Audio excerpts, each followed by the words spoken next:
A team in Washington sold just 100 season tickets. The Miami team couldn't pay its hotel bill. By the time the first league game was scheduled to kick off, the league had already fallen apart. Already I know some of you saying, Rick, come on, another football league in the spring? That's been tried before and it's failed. In 1992, football fans were promised something new, the Professional Spring Football League. It had teams, it had coaches, it had players. Hey, it even had a preseason television special. But the PSFL season never made it to kickoff. How did a league that appeared to be ready to go collapse just before its scheduled start? Let's look at what happened, or never happened, with the Professional Spring Football League.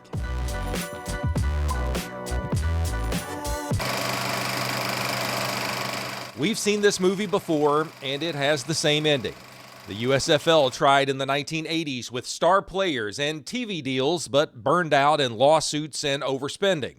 The World League of American Football launched with NFL backing in 1991, but struggled to gain traction in U.S. markets. Two men, however, thought the third time in a decade might be the charm. One man was Vince Sette, a computer sales executive who founded the Professional Spring Football League in 1991. Contacted all the professional people in the different sports. Spoke to people like Stephen Earhart, who was with the USFL.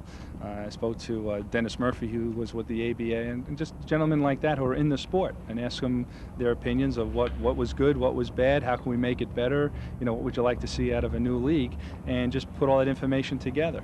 The other man was TV executive Rex Lardner, who served as commissioner. Talking to the Chamber of Commerce and the local leaders in many markets, he got a sense that there were a lot of franchises out there, medium-sized markets primarily, who really had a yearning and a desire for professional football in the spring.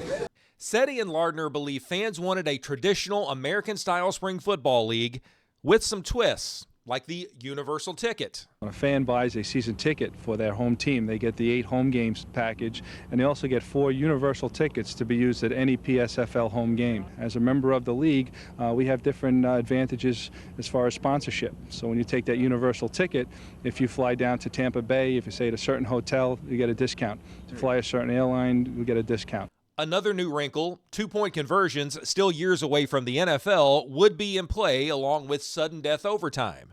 The PSFL was ready to span the country and take football fans by storm. The leadership lined up 10 markets. In Columbia, South Carolina, the Carolina Cougars would play at Williams-Brice Stadium. The Miami Tribe, they were going to play at the Orange Bowl. The New England Blitz, coached by former Patriots quarterback Steve Grogan, they were set to play at Holy Cross in Worcester. Tampa Bay Outlaws, they were set to play at Tampa Stadium. The Washington Marauders, they were ready to go at RFK Stadium. Arkansas Miners, they were going to play at Little Rock's War Memorial Stadium. Nevada Aces, ready to go at Sam Boyd Stadium. New Mexico Rattlesnakes, they were going to play at University Stadium in Albuquerque. The Oregon Lightning Bolts, coached by former Cowboys, Giants, and Broncos quarterback Craig Morton, well, their home was going to be the Portland Civic Center. The Utah Pioneers' home field was Salt Lake City's Robert Rice Stadium. The league set its inaugural season for 1992 with training camp scheduled and a full slate of games announced. Players were promised contracts averaging from $30,000 to $40,000 a year. That's about $70,000 to $90,000 today. Although when you take a look at this home movie at training camp, some of the players seemed a little skeptical. Well, the thing is, I'd like to go to Fort Lauderdale to see more of Florida before this thing goes under. The league had teased TV deals and national exposure, though few details were ever confirmed. The closest we got... Hello, everybody, and welcome to our first look at the brand new Professional Spring Football League. This Sports Channel America special about the proposed league. But while it all looked good from the outside, inside the PSFL, there was a different story. Funding never materialized. Investors, they were promised big returns.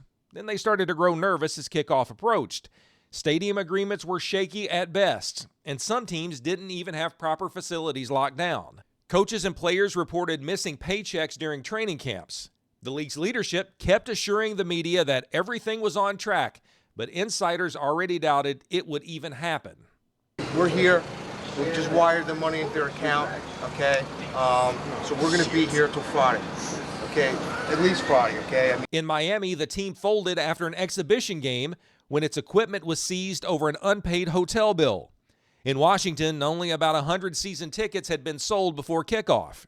10 days before the season was set to start, the plug was pulled. The official reason was financial, but in reality, the league was never stable enough to make it past the planning stage. Players who had signed contracts suddenly had no league. Coaches who had quit jobs were stranded. And fans in the proposed cities saw a season vanish before it began. The PSFL faded into football obscurity, another entry in the long list of failed spring leagues. Organizers floated a relaunch in 1993, but the funding once again never came. Again, we've seen this movie before, and it always has the same ending. But for some involved in the PSFL, this was only the beginning.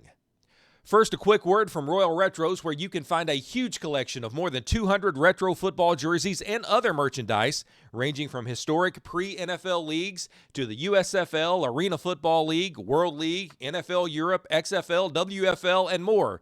Use code JLS at checkout and get 10% off your entire order. Now to some of the people involved in the PSFL and what was ahead for them. New England Blitz running back Bernie Parmalee went on to an NFL career from 1992 until 1998, later becoming a successful NFL coach. His potential PSFL teammate Barry Wagner enjoyed a 15-year arena football career and in 2012 was named the league's greatest player of all time. Miami Tribe quarterback Todd Hamill's NFL hopes fizzled, but he built an incredible 2-decade career in the Arena League. His potential Miami head coach Guy Morris went on to coach in college, the NFL, and the CFL before becoming head coach at Kentucky and later Baylor. He passed away in 2022 after a battle with Alzheimer's disease. PSFL founder Vince Sette faced legal trouble after the league folded. In 1997, the SEC charged him in a fraudulent prime bank security scheme that defrauded investors of around $200,000. He pleaded guilty to wire fraud, was sentenced to probation, and ordered to pay $300,000 in restitution. In 2007, Sette was again charged by the SEC for fraud while raising capital for a tech company.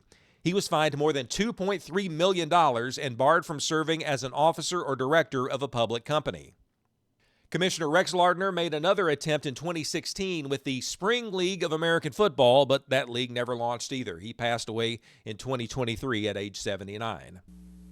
There's a lot of talented guys out here today, a lot of talented guys in other leagues that play, and anytime there's more jobs that are created and more football games for fans to go see, I'm excited about it, and I'm glad to be a part of it. The Professional Spring Football League promised a new era of football, but like so many before it, it never made it past the dream stage. The names fade, the teams disappear, the stories get lost, until I try to find them and share them with you. If you found this story interesting, check out these videos. Make sure to hit that subscribe button for more deep dives into football's forgotten leagues.